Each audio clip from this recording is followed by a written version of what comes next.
My name is Jim Lasser. I'm with Garmin Aviation. Quick introduction for myself. I started at Garmin roughly about 13 years ago. Have been on the sales side for about 7 to 8 years. It's been a fun run. Been an exciting time to be around Garmin. Today's presentation on what's new, and today we're kind of reintroducing Autoland underneath the Autonomi banner. And I kind of want to go through all of the stuff that we're starting to do to have autonomous flight help pilots. The one thing I want to make sure that we're pretty clear on is that we have no interest in replacing pilots. We are trying to autonomously help pilots in situations of need. So today I'm going to go over the announcement the recap of the Garmin Autoland, the recent Collier Trophy win, and then the Garmin Autopilot autonomy features in ESP, EDM, and Smart Rudder Bias. Then we're going to go over our recent announcement, Smart Glide. That will probably, the bulk of the presentation will be around that. And then we'll go over our promotions that we have at the end. So first is, what is autonomy? Essentially, it is an autonomous, safe, enhancing technologies. What that means is we're trying to take some of the heavy lifting parts of emergencies or other parts of what's going on and really kind of make that forward fit on where we're going to go with the airplane. So we have different flags underneath here. So Autoland, a lot of people have heard of, got a lot of excitement. We have a lot of great partners. Daher, Piper, and Cirrus have all got those certified out there. And we're hoping that we don't ever have to use it, but in the rare case that we did, hopefully we'll start saving some lives. So, and then we'll go through the rest of these as we go on. But Garmin Autoland, we get a lot of questions about what it is and kind of how to go through it. So we're gonna go through kind of a high level of what Autoland really is. So first is, we announced it last year, but we really started our development in 2011. The first flight took place in May 2014. There's a video of a very nervous pilot kind of hand-holding a TTX airplane coming into land as we did our first landings then. Then we did our first initial FAA briefing in September of 2015. We knew that this was going to be a collaboration with the FAA because we were going to start activating into the ATC system. We're going to start doing autonomous flight. We knew that they would have a lot of opinions, and we wanted to get those. So we wanted to make this a collaboration with the FAA, not just surprise them at the end and try to get certification. So that began way back in 2015. Our first full Autoland happened in February 2016. So we're actually over 1,300 landings on 4 different aircraft. Common question is, well, how many unsuccessful landings? To be honest, it's only a handful. And how do we define unsuccessful? It's where a pilot actually had to take control of the airplane. But those were pretty much all figured out early on in development. And we've had a great success with that unit. So let's go through kind of what that is.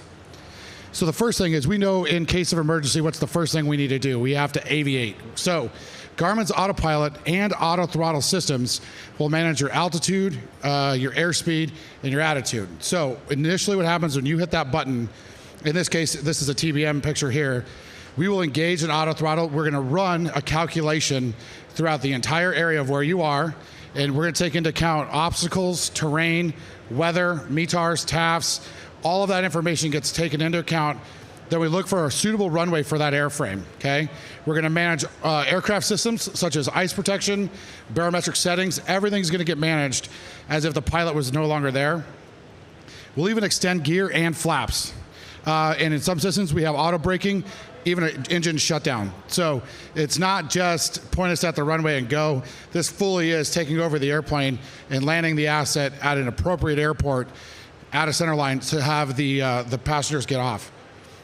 So this is what the button looks like in the Daher TBM.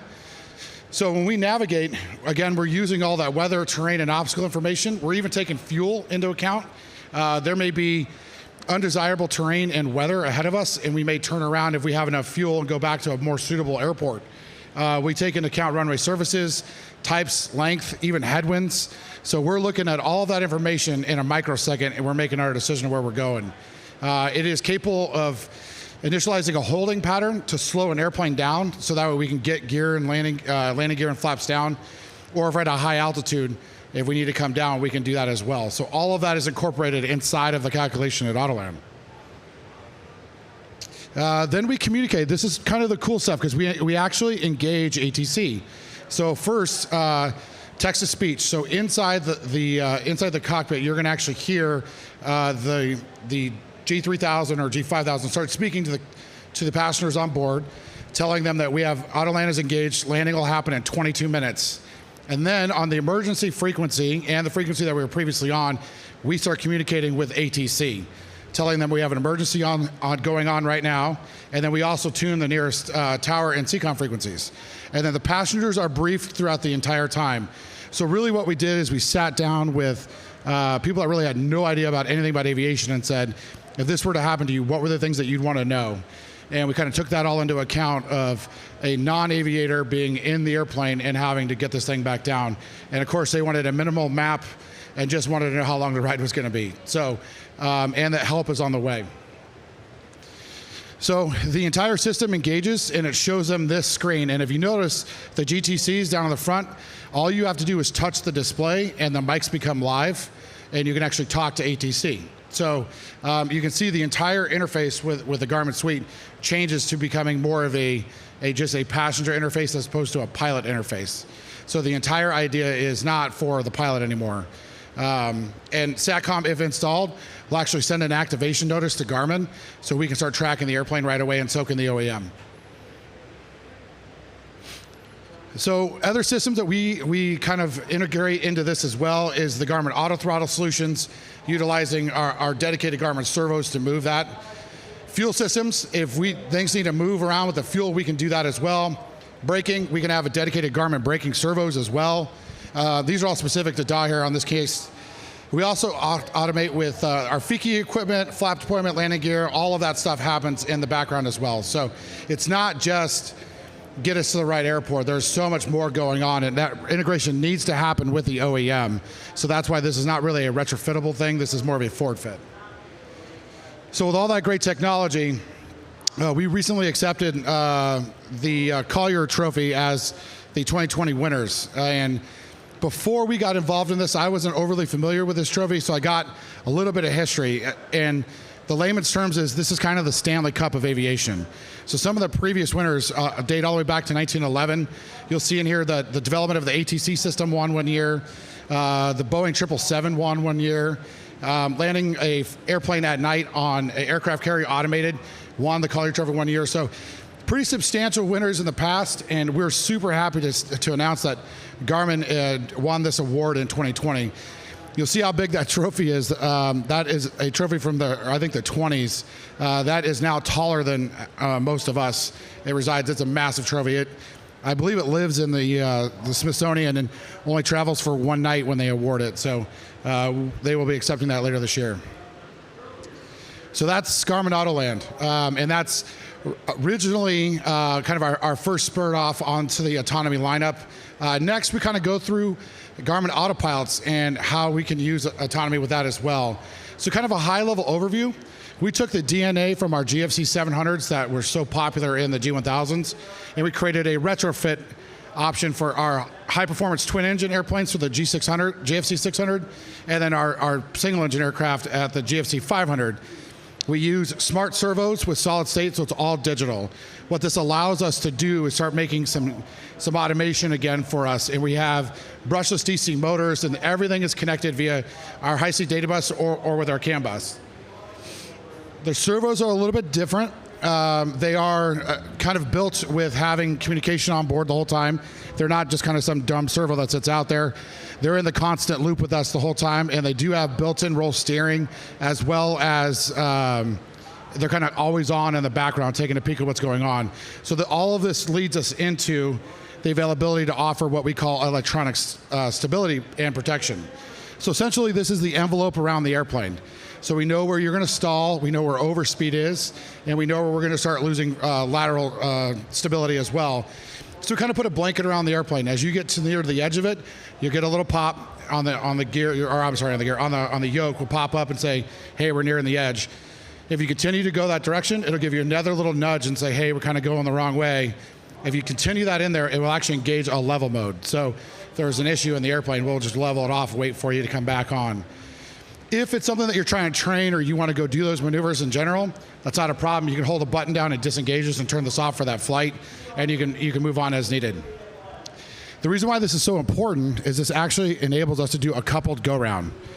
So in a 172, if you decided to go shoot approaches in actual instrument conditions, we get all the way down to that missed approach point where we're 250 feet off the ground. That's a really bad time to start practicing a go-round. So what we can do is you enable a go-round, you hit one button and add power back in.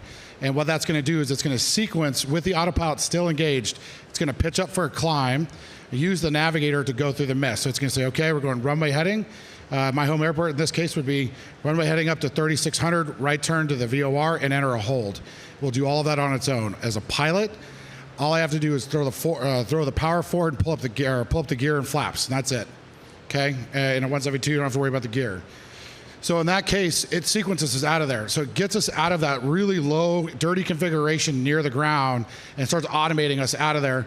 So I can help communicate back to ATC what's going on, and it keeps me safe from putting this in the ground. And it's because we have ESP, we will not stall the airplane.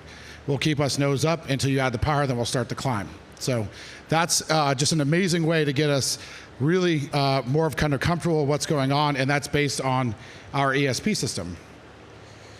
EDM is our emergency descent mode. So for our OEM partners, such as TBM, if you have a rapid loss or decompressuration, EDM will engage. So if we're up in the flight levels and we decompress, this will actually fly us back down to 15,500 feet and give the pilot some time to kind of come back on board and re-engage the airplane. So that way you'll have a chance as opposed to just motoring along up at the flight levels.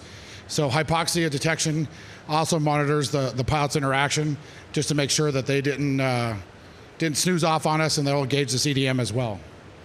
15.5 is a very specific altitude because it's an altitude that you won't run into any mountains in the northern US, so it's a big deal. So this kind of leads into our recent announcement of smart rudder bias. So this is now available on a Baron 58 as well as a Navajo. And what this is for our twin engine friends when you first go train for your multi, it's kind of a bad deal because you spend all your time only using one engine. And that's because you're really practicing what happens when the engine goes out, right? So at the end of the day, that's really what you care about, and when you're flying twins is what you're going to do in this rare case. So what we do as we acknowledge that you have lost an engine, we will start supplying rudder pressure to the in-op engine onto that side, and then we're going to also help raise that engine up, okay? So we're going to keep the airplane in a controllable configuration. So then what we will do is alert the pilot that we have engaged rudder bias, and that you need to take action because we've lost an engine. So essentially on the GFC 600, you'll see here, it says RB active. That means rudder bias is active and it's on. And then on your TXI display, it'll actually tell you what engine is dead. I'm sure you probably have figured it out by that point, but this is just making sure that we're taking care of the right engine at the right time, okay? Just another affirmation that we're dealing with the right stuff, and with having the rudder bias help us with the actual rudders, keeping us in a stable flight as you're cleaning up the airplane so as you move on. So again, just an amazing thing that we can do for our friends in the twins. There is no enablement cost for this. We are going through certification on our GFC 600 to add this to all of our platforms. It's just something that we have to go through and recertify each time. So it's been a lot of fun to hear how some of the training has gone with this. I've had some customers come back and have been very surprised with how effective this is. So they really, really do enjoy it. So currently we have the PA31s, 31 310s and 325. This does require a G500 or G600 TXI flight display. And the reason why we need that is because we need to be able to see the engine gauges. And that's what's coming out of there to engage the rudder bias. So that is the short version. So last week we announced Smart Glide. And essentially it is, if you're in a single engine aircraft, a bad day starts when the engine turns off, right? So we like to simply ask the question, what would you do if your engine failed right now? I know we've all been trained, we've been taught, this is something we should be paying attention to all the time. There are aspects of our flights that inherently are dangerous, more dangerous than others, but it would be nice to have a helping hand and that's essentially what we just provided. So we introduced Smart Glide, and what that is we're going to use the GTN XI to bring you a quick view of what's going on around you.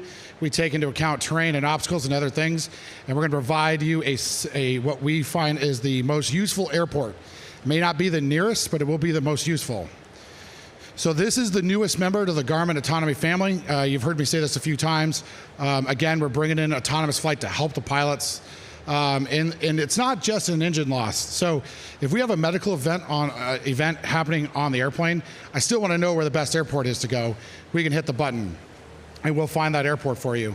I know there's concerns with some of the lithium-ion batteries if they overheat.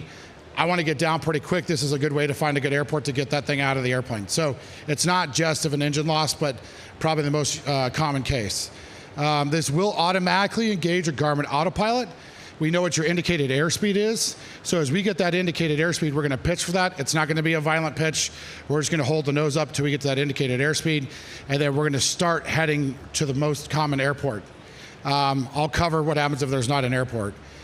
This will provide critical information to the pilot, such as what runway information, how much altitude we have, and I'll go through that in a second. And this kind of builds on the features of the glide range ring and best airport indicator.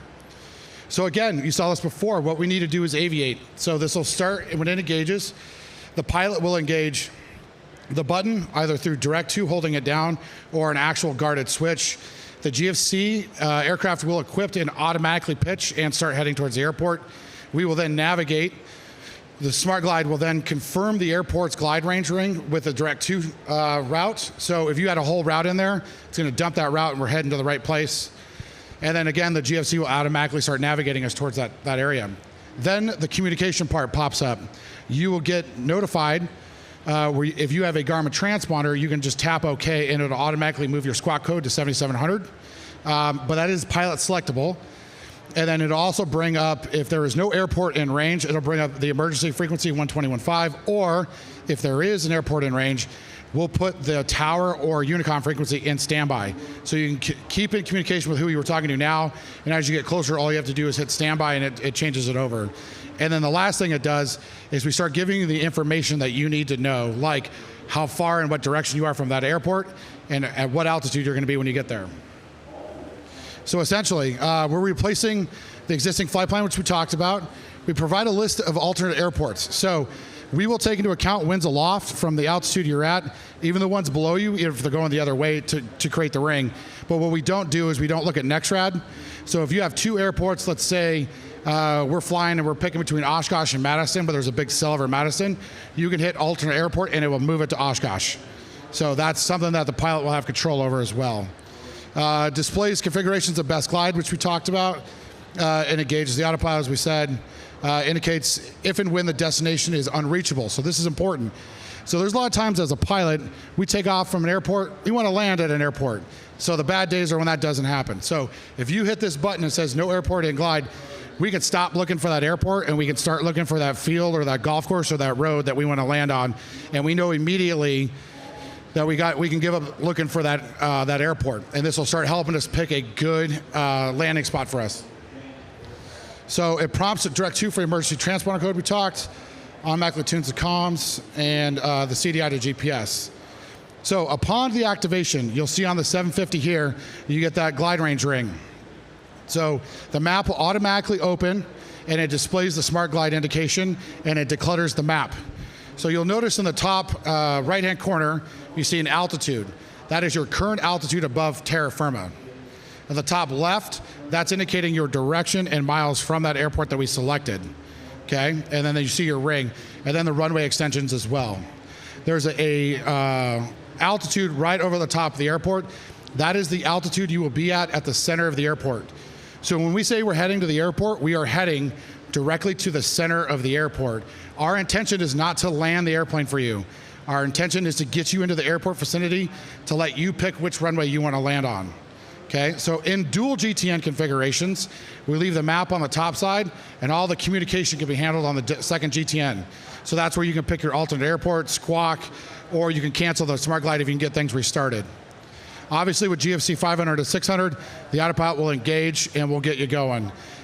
Wind coupling, if you are less than 2 nautical miles, so let's say if we're in the pattern about to land and you lose the engine, or just post takeoff within 2 miles, it will not engage the autopilot. We will not do the impossible turn. So this is something that will give you the ring, but the autopilot will not engage. So en route, I like this picture because it's not a circle as far as the glide ring. So you'll notice that we're in a terrain area. The only option is that airport.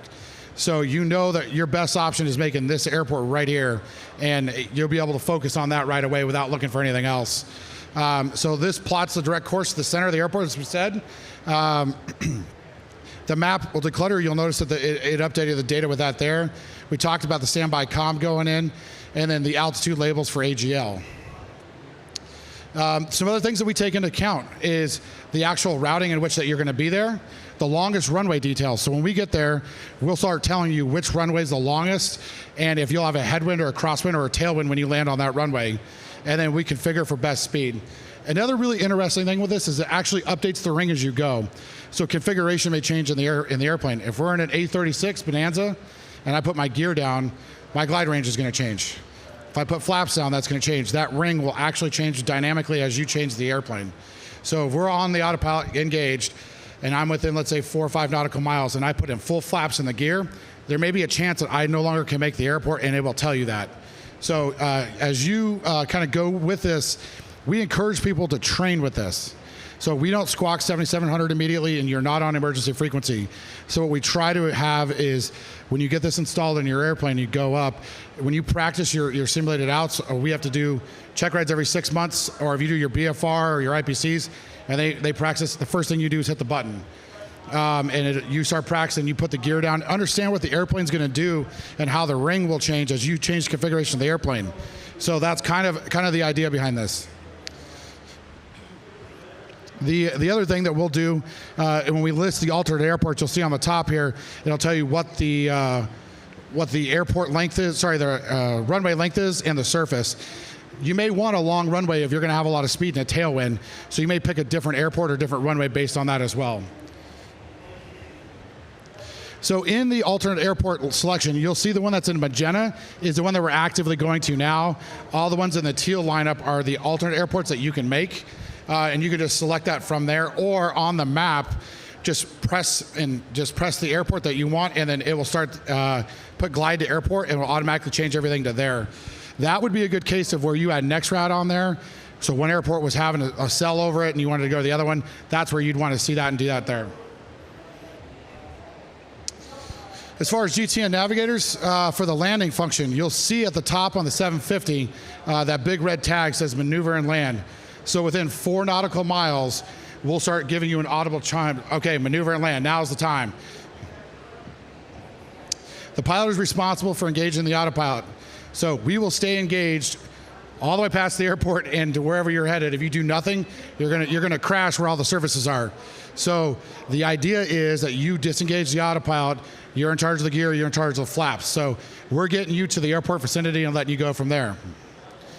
The enunciations of approaching aircraft is at 4 nautical miles, and maneuver to land comes at 2 nautical miles. So then we will enunciate immediately if there's an airport out of range or alternate airport is out of range. You'll get that enunciations for five flashes on the GTN, and you will audibly hear it as well. So it sounds like a pretty amazing equipment, so what do we need to have to get this? First is the GTN XI units.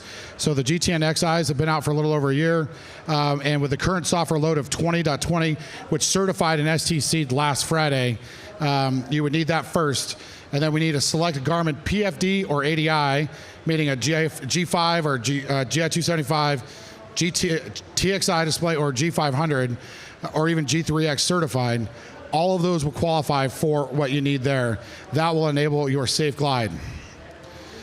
For G3X with experimental, so for our friends in the experimental world, you can do with a single G3X non-certified, you actually can have Smart Glide as well. So for our friends that are building the RVs or some of the other home-built aircraft, you do not require a GTN. You can actually do this with G3X Touch. Also, if you want to add some additional Garmin equipment, such as approved data link, we can make this glide range ring a lot more accurate, such as FISB, XM, or Iridium weather. That gives us winds aloft, that gives us METARs, that gives us TAFs, so we can take a look at all the weather that's aboard, and you get a much more precise glide range. Obviously, the autopilot is desirable because it engages and does all the heavy lifting for us as we're going. Any other equipment that we can adapt to? A third-party autopilot is a good question. We got that a lot this week out here. Absolutely. It's just you turn into the person that's going to be activating the autopilot modes. So we'll give you all the same information, but you're going to have to engage the nav mode and the autopilot, as well as engage your vertical speed to try and help pitch for that best glide. So that'd be up to you. So as far as the button, Garmin does have a dedicated button that we're selling. It's right here. It's called Smart Glide in there. It is a guarded switch. So that's something that you can purchase. If you do not want to add the button to your panel, you don't have to. You can press and hold the direct to button. If you decide to go that way, you have to bring on a placard. It's about the size of half the size of a business card that you'd have to placard on there saying Smart Glide is enabled and that you're using the direct to button for that. Our friends at Vivasun are also making us a backlit button that's really pretty. If you want a more aesthetic view, you can do that. That is not a Garmin part, but our friends at Vivasun helped us out there. So this kind of a recap here of what you'll see when you get there. By tapping on the glide range, or the glide button, you'll see right here that it lists out the runway, the length and width, the surface, headwinds or tailwinds, and then what your crosswind component is. And all of that mode's right for you, right in front of you. And then what it looks like on TXI or GI275, you'll notice here on the HSI map, you'll see that ring there as well. And so if you have a GTN with TXI, you'll get the map, or you get the ring on all of the devices. And then you'll notice that on the MFD on TXI, you get the same representation that you got on the 750. So for my friends that have a GTN 650 with a TXI, this is huge because you're getting the 750 representation on TXI while the GTN 650 is doing the heavy lifting for us. And for the guys that decided to go with the 275, you will enunciate glide on there as well. As we go through our best glide speed will be tagged in there, and we remove any altitude constraints. So that's what it looks like on our flight displays. So on the GTN, some other considerations that I want to make sure everyone's aware of. We talked about weather en route. If we see a big next red cell, we will not take that into account. So if you don't want to go that direction, that's something that you need to do. We'll consider weather at the destination, meaning METAR and winds. We do not provide the autonomous landing. I think I've covered that. Pilot is still responsible for getting to the right end of the runway. So I want to make this clear. We're headed to the middle of the airport. So you may want to break off earlier and join a base. Hopefully, if this happens and you're in there, a straight in is the case, but that's at the pilot's discretion. And this will not manage altitude changes or the aircraft configuration, meaning if we get you at 8,000 feet over the middle of the runway, that's where we're going to tell you to do your thing. So the glide range ring will stay there. So if you got lucky and you're up at 12,000 feet, we lost the engine and you're only a few miles away, we're going to point you to that airport and you're going to get yourself down that last 8,000 feet. So you just know you're right over the airport. So that would be how that was handled. The pilot will need to manage excess altitude, as I just said, and the pilot will need to manage any drag or landing gear. So that again is a home run for the training aspect of this.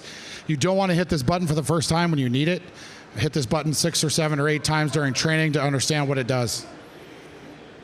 As far as other scenarios that we get lots of questions on, for the glide range ring disappear the glide range ring will not disappear when there's no airport in sight. It'll just tell you what area you're looking for, but we still provide that. The good news is we will start providing you audio call outs at 2,000, 1,000, and 500 feet when we know that you're going to be landing off airport.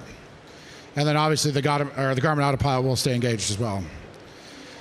As far as activation near an airport, so if you were in the, let's say we were in the terminal area and we lost the engine, you hit the button, we talked about the autopilot not engaging, but you will still see the glide range ring there as well as activate the flight director modes for us.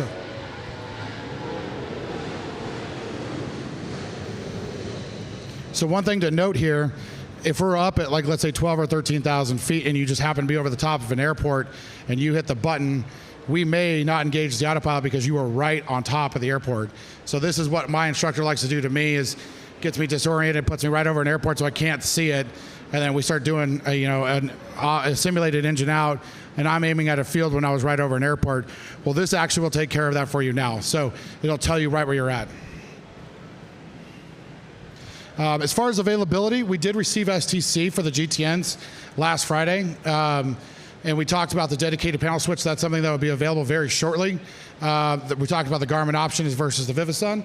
And other availability. So for G3X Experimental, their release is hoping for August, so next month. GFC 500 with G5 and G3X, that's planned for fourth quarter of this year. And then the original G500 and 600, we're hoping for the first quarter of next year. So essentially, right now, if you have a GTN XI unit, we're ready to roll. If you have any other of the flight displays coming online, we're hoping to have that done by next month. And by the end of the year, we'll pretty much have the rest of it covered. So that's kind of the takeaway for us there. So that kind of encompasses what's new for us in our autonomy lineup. So essentially, to wrap this up, Garmin's really happy to announce that we're continuing to go and do autonomous flight to assist pilots. And I've made it a big point to make it that we're not here to replace the pilot, we're here to help the pilot. And that's really what we're trying to make, is just GA safer. Our senior leadership is really big on getting these safety features into the hand as many people as we can. That's why there's no enablement cost for this. You don't pay any extra, it comes in the box. Smart rotor bias comes in the box. So we're not charging extra for these features. We're just putting them into our products to make it safer. So that's really the charge that we're under. We really do want to make GA a safer place. I know I want my kids to be pilots someday to enjoy this, and I'd love to be around to see it. So if you guys are interested in any new show specials, these are our show specials. The GI 275 bundles start at $8,000 for the pair of those GI 275s. We have half-price synthetic vision now for the 275. We are having portable rebates this year, up to $100 off on the Air 760.